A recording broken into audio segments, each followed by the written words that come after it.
அமமுக பொதுச் செயலாளர் டிடிவி தினகரன் செய்தியாளர்களை சந்திக்கிறார். நேரலையில் பார்க்கலாம். கட்சியை எதிர்த்துதான் போட்டிட்டு இருக்கோம். அதனால அவரை எதிர்த்து வாக்களிப்பார்கள் அவர்களுக்கு எதிராகத்தானே நாங்க போட்டிடுறோம். பாஜக பயப்படுறது, அந்த கூட்டணி தேசிய ஜனநாயக கூட்டணி பயப்படுறது தென் மாவட்டங்கள்ல வாக்கு சதவீதம் குறைஞ்சிரும்ன்றதுதான். சோ அந்த ஸ்டாண்ட் நீங்க எடுக்கிறது உங்க முன்னாள் கூட்டணி அண்ணாமலை அவர் சொல்லக்கூடிய அந்த கருத்து, அதை நீங்க யோசிக்கிறீங்களா இல்ல அது பரவாயில்லன்னு நினைக்கிறீங்களா? இல்ல, நான் இப்ப இருக்கிற நிலைமையில பழனிசாமி செய்த அரசியல் தவறுகள் 2021 தேர்தலுக்கு முன்னாடி வடக்கு மாவட்டங்களில் உள்ள வன்னிய சொந்தங்களை ஏமாற்றுகிற விதமாக 10.5% அறிவிச்சார். அது 105 சமுதாயங்கள் மேல அது அவர் மேல ஒரு வெறுப்பை உருவாக்கிட்டு. ஏன்னா ஒரு சரியான ஒரு முதலமைச்சர் தேர்தல் நேரத்தில் ஒரு குண்டு தூக்கி போற மாதிரி ஒரு அறிவிப்பு வர்றப்ப மற்ற சமுதாயங்கள் பாதிக்கப்பட்டு விடுவோம். ஒரு கண்ணுக்கு வெண்ணெய் ஒரு கண்ணுக்கு சுண்ணாம்புங்கிற மாதிரி அது கோர்ட்டுக்கு போனா நீ சட்ட ரீதியாக அது ஈஸியாக தயார் தெரியப்படி கொண்டு அறிவிப்பை விட்டார். அதனால தென் மாவட்டங்கள்ல பெரிய கொந்தளிப்பு. இன்று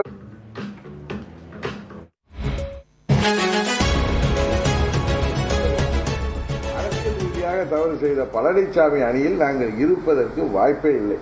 துரோகம் ஒரு காரணம், மக்களுக்கு இழைக்கின்ற துரோகம் ஒன்று காரணம். இன்னைக்கு கூட ஐயா பசும்பொன் தேவர் அவர்களுக்கு எங்கள் தேர்தல் வாக்குறுதியிலே இருக்கு. எந்த கட்சி வாக்குறுதியில் இருக்கு இல்லையோ எங்கள் தேர்தல் வாக்குறுதியில 21 சொல்லியிருக்கோம்.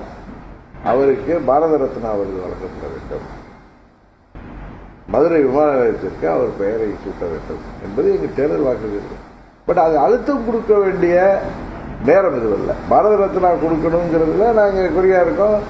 அது எப்பயும் எங்களுக்கு வாய்ப்பு கிடைக்கிறப்ப அதை நாங்கள் மத்திய அரசுல இது உறுதியாக நாங்கள் செய்வோம். நாங்கள் வெற்றி பெற்று வந்ததும் அதே நேரத்தில் விமான நிலையத்திற்கு அந்த பெயர் வைக்க வேண்டும் என்று கூறி எல்லா சமுதாய மக்களும் ஒன்றாக அதை ஒருமித்த கருத்தோடு செய்கிற போதுதான் பசும்பொன் தேவரையாவுக்கே அது ஒரு பெருமையை சேர்க்கும். அப்படின்னு நான் சொன்னா அரசியல் ரீதியாக பழனிசாமியை பிடிக்காததுக்காக இவர் சொல்றாரு, அப்படி கிடையாது.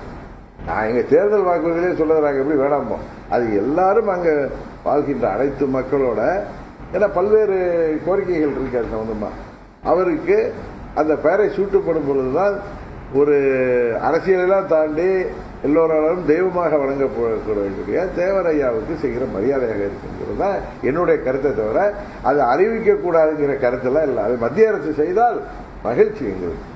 முதலமைச்சர் வேட்பாளர் அப்படின்ற அந்த பிரச்சனை இருக்கிறது பாஜக சரி செய்யும் அப்படின்றத இல்ல, அதற்கான சூழலே இல்லைன்னு நினைக்கிறீங்க? அதனாலதானே சார் நான் வெளியில வந்துட்டேன். இதுக்கப்புறம் எனக்கு என்னமோ அது வாய்ப்பு இல்ல ராஜாம்பம்ல அது மாதிரி தான்.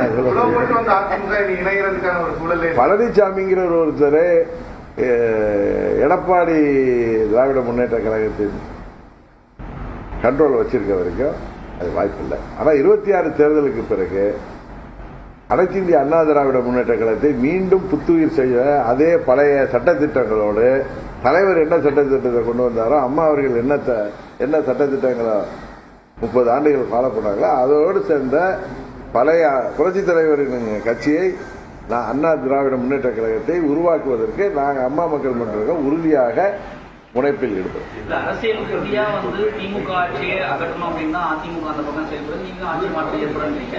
பாஜகவும் அதுல உறுதியா இருக்கும்போது இந்த கூட்டணிக்குள்ள இதை சரி பண்றதுக்கான சூழ்நிலை இல்ல. அது அது ரொம்ப முள்ளு மாதிரி ஒரு விஷயம் இருக்கிறப்ப அது முடியாது. ஏன்னா எங்களை அழிச்சிட்டு பழனிசாமியை வெற்றி பெற வைக்க வேண்டிய அவசியமே எங்களுக்கு கிடையாது. இன்னொன்னு இன்னும் எத்தனையோ வாய்ப்புகள் உருவாகிட்டு இருக்கு. நான் சொன்னதை தாண்டி எல்லாம் நீங்க எதிர்பாராத விதமான கூட்டணிகள்லாம் வழங்குவதற்கான வாய்ப்பு இருக்கு. உறுதியாக எங்கள் இந்த தேர்தலில் நாங்கள் இடம்பெறுகிற அம்மா மக்கள் முன்னேற்ற கழகம் இடம்பெறுகிற கூட்டணி தான் வெற்றி கூட்டணியாக இருக்கும். அதுதான் ஆட்சி அமைக்கும். இதை நான் திரும்ப சொல்றேன். நான் ஓவர் கான்பிடன்ஸ்ல சொல்லல, இது நடக்கும். நீங்க தேர்தல் முடிவு வந்தப்ப தெரியும். அது உங்க விருப்பம். அப்படியா? நீங்க எப்படி புரிஞ்சுக்கிறீங்களா? எங்களுக்கு தெரிகிறது நாங்கள் அமைக்க போகிற கூட்டணி வெற்றி கூட்டணி இல்ல. நீங்க அப்படி உங்க யூகங்களுக்கும் உங்க விருப்பங்களுக்கு எல்லாம் நாங்க அம்மா மகள் கிட்ட செயல்பட முடியாது. திமுகவுடன் கூட்டணி வைக்க வாய்ப்பு இருக்கான்னு கேட்கும்போது அவரு அதற்கான சூழல் எதிரிகள நண்பர்கள் சொல்லியிருந்தாரு. அப்படிப்பட்ட அரசியல்ல எதிரியும் இல்லை நண்பர்கள் ஒரு ஜெனரல் ரூல். அதுக்காக பன்னீர்செல்வம் அவர்கள் சொல்வதை நான் ஒன்றும் வழிமொழிய வேண்டிய அவசியம் இல்லை எனக்கு. நீங்க திமுகவுடன் கூட்டணி வைக்க மாட்டீங்கன்றதுல உறுதியா இருக்கீங்க?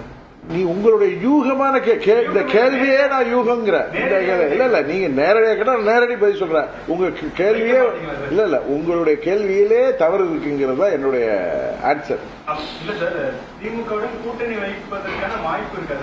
உங்க கேள்வியே தவறுங்கிற அதுக்கப்புறம் வாய்ப்பு இருக்கா வாக்கியா இருக்கான்னு கேட்டா நான் என்ன பதில்? உங்க கேள்வி தவறு, காலம் உங்களுக்கு பதில் சொல்ல பழனிசாமி சொன்ன மாதிரி வெயிட் பண்ணுங்கன்னு சொல்றேன். தமிழக வெற்றி கழகத்தோட அம்மா மக்கள் முன்னேற்ற கழகம் பேச்சுவார்த்தை தொடங்கிட்டாங்க. இல்ல அது நானும் செய்தி அப்படிதான் பார்த்தேன். நானும் ஊடகங்கள்ல சில தொலைக்காட்சிகள்ல நானும் அது மாதிரிதான் பார்த்தேன். எனக்கு அது செய்தியா தான் இருந்துச்சு. அது நடக்கிறதுக்கான வாய்ப்பு இருக்கா? ராஜேஷ் வந்து ரொம்ப டெக்னிக்கா கேட்கிறாரு, அவர் இன்னும் டெக்னிக்கா கேட்கிறாரு. நான் உங்களுக்கு சொல்றேன், இந்த தேர்தலில் நாங்கள் இடம்பெறுகிற கூட்டணி வெற்றி பெறும். உங்கள் கேள்விகளுக்கெல்லாம் அப்ப பதில் நான் உங்களை இது பண்ணி பேசல. அந்த யூகமான சில கேள்விகளுக்கெல்லாம் நான் பதில் சொல்ல வேணாங்கிறேன். நல்லதே நடக்கும், நல்லதே நடக்கும். நாங்கள் தான் வெற்றி பெறுகிற கூட்டணியில இருப்போம்.